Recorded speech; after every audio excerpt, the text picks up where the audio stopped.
Me haettiin ratkaisua siihen talon sisäisen lämpökuormaan, eli toi meidän maakylmälaite ei yksistään riittänyt ja kalvot siihen edesauttaa sitä lämpön eristämistä.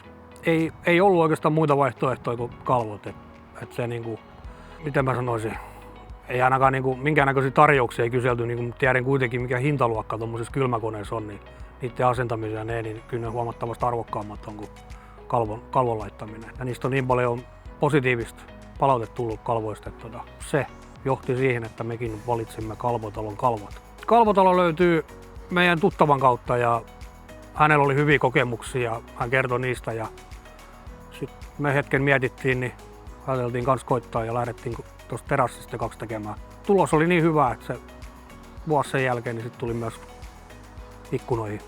Kyllä, suosittelisin muillekin samanlaisessa tilanteessa oleville, niin ehdottomasti.